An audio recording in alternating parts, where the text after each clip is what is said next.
we are Aquafina I'll get that out. or Dasani.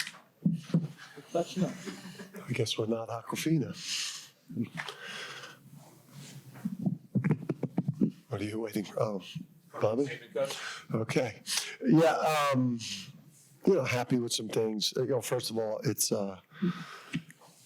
there's programs, during the course of, the Marquettes, I think, and the Marquettes, the classy programs that you just have a lot of respect for the way that they do things. But the ultimate, for me, I've modeled so much of how I've tried to be, a coach and then a college coach. But just by watching and trying to model and learn as much as I can from Coach Izzo. So it's just awesome for us to be able to get an exhibition versus one of the greatest coaches to ever do it in college, and then one of the classiest, winningest programs. So that was, I thought, a good physical test for us. There's obviously things I liked. What? I'm just trying to rack my brain for what I liked real quick. I love Jay Ross. I mean, I've seen that movie in my home a lot, streaming in my house. But I think that now let's hope that movie is now going to theaters so the public can see it. I mean, that's the Jay Ross that we've seen on a daily basis a lot. And that was exciting to see that. And we need that, especially with Braylon out. So I love that. I thought we played hard. Obviously the fouls are an issue. They've been an issue in both games. But from what Coach Izzo was saying, I'm in my own little bubble. I don't really know what these free throw attempts have looked like in these other exhibition games. But he mentioned to me after the game that there's a lot of fouls being called in these exhibitions right now. And I just don't think that we want college basketball to start looking like the NBA, where people are dribbling into people and throwing it up at the basket. I think the fans are not going to like that. And, so we fouled a lot. I'd say that a lot of it was a lack of discipline. And we've got to figure that out, because I do think we're playing hard. We're much better defensively, even with Taris out, than we were last year, but we got to figure out the fouling thing. And I thought we had too many guys not play well today. With the two big guys who foul trouble and obviously Taris out, the smaller lineup, we kind of pulled away a little bit with those guys. Is that a good thing to see? Well, yeah, I mean, we were in foul trouble in the first half, even with the 6 fouls. So, yeah, I mean, that's definitely a lineup that we're going to want to play.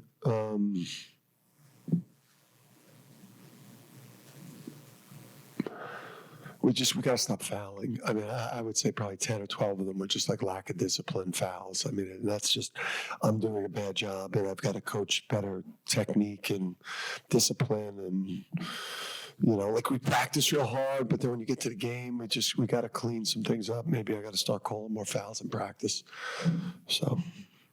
You guys decided it was going to be there's 6 personal fouls. Is that before the game? Yeah, I mean, we talked with those guys because our staffs talk a lot. And I actually, at halftime, I tried to go over and ask for 8.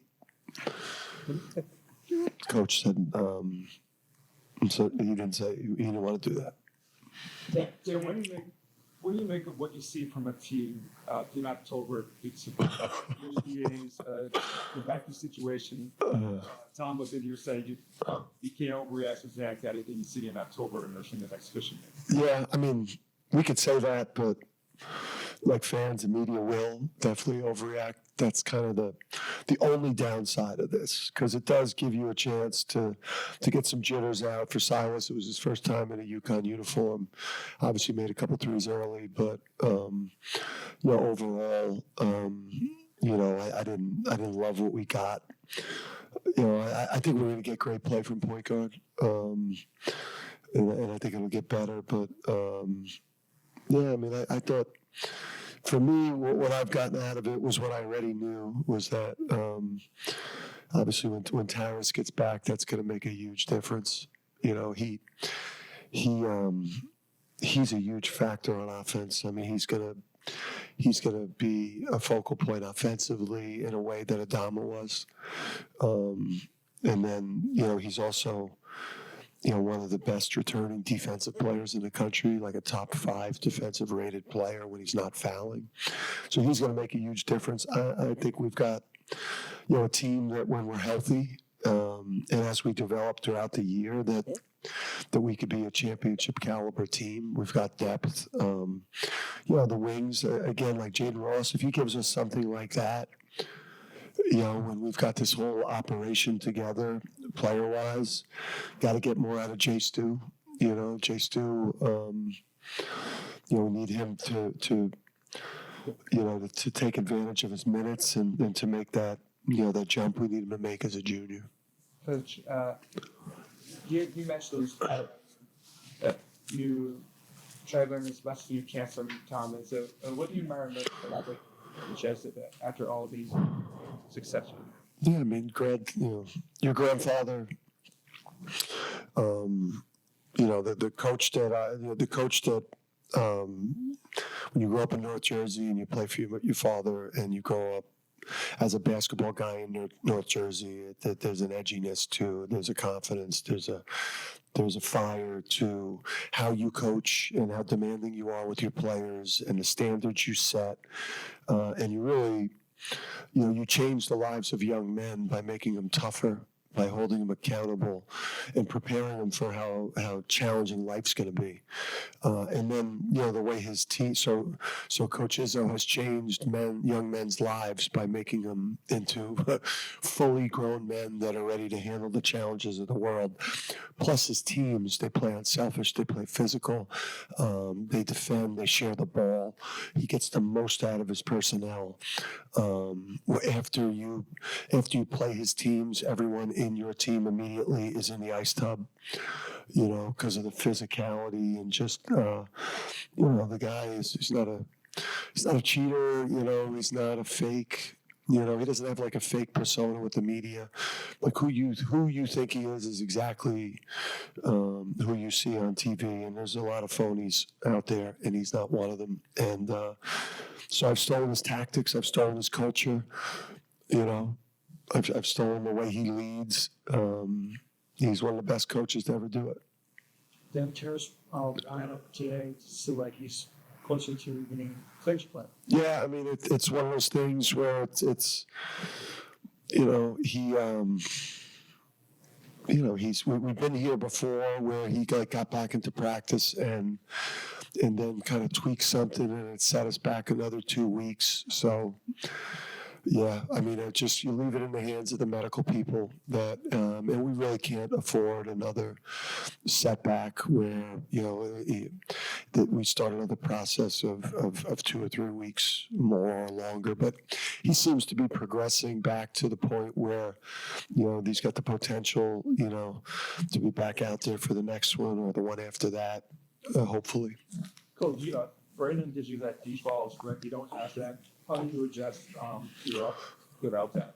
Yeah, I think more, more cutting. It was good to see Silas make threes. It was good to see Jay Ross make threes.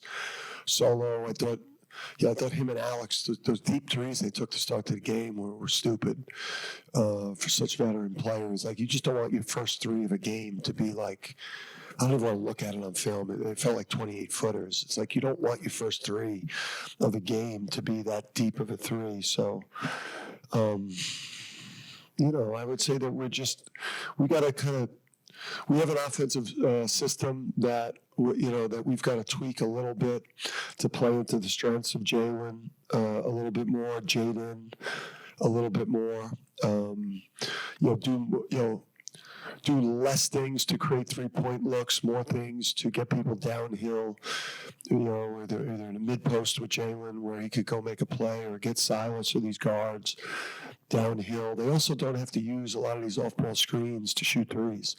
You know, so Solo today, like they chased him off screens, and rather than settling for a contested three, he escape dribbled and got to the rim and finished. So, you know, I think though you're going to see us throw the ball inside more, especially when Tyrus comes back. I think a way that we can make up for losing the offense from Braylon and some of the firepower is when Tyrus gets back, we're going to throw it in, and we're going to keep throwing it to Eric, because Eric, I thought, held up reasonably well, or pretty well for a freshman versus those Big Ten front court players.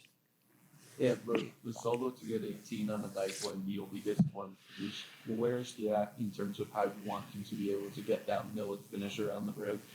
Yeah, I mean, just when he's getting run off the line, I mean, I thought the finishing was a lot better than it was last year. I think he took real strides that way. You know, it just anytime he got to his third, fourth, fifth dribble and started going laterally, things got a little bit shaky. But when he plays, he's a guy I think he's got to continue to learn how to play off a live dribble, off a shot fake, use some of these off-ball actions to get downhill at the rim when they chase him over the top. But I think he took a step that way.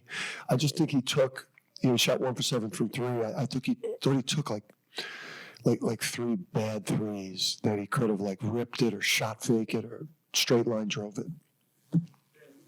Now moving on to the regular season, I know you're missing some guys, so it's an incomplete look. But do you like just the team's makeup? Yeah. What you'd add on the end for Yeah. now on your resume for? Yeah. I mean, tonight we're missing 2 starters. We're missing a guy who's potentially, just a flamethrower in Braylon, who, is an excellent offensive player and one of the better perimeter defenders. And then Silas, who's obviously is a focal point at both ends and a guy that could potentially have a Sonogo effect on the team, a Klingon effect as a starting center, potentially be one of the best centers in the country. So I'm happy. Obviously, the fouls, I mean, that was a tough game. I mean, it was a very frustrating game. And it was a long game. I'm shocked. I said to the guys at halftime, we were like heading for a 3-hour game. So I guess we just shot the free throws quicker in the second half. But no, I love the team. I think this team's got a chance to be. Obviously, we got to get better. We got to clean up the fouling. We got to get better in ball screen defense, especially with Eric in the game. We had some breakdowns there. But yeah, I mean, this team. I feel like this team has got a chance to be a contending team this year, both in the Big East and we got a lot of answers. Coach, what do you like about Dwayne's focus? I thought Dwayne played well. I don't know what he was doing. I want to watch the film. I don't know what was going on out there. If he was I just don't understand how and what he was doing to keep just fouling people, because like he had 4 rebounds in 10 minutes. He gives you a different look at center. Like he rolls and puts pressure on the paint and rolls because he's so quick and mobile, which opens up things on the perimeter. Or like I think Dwayne could really help the team.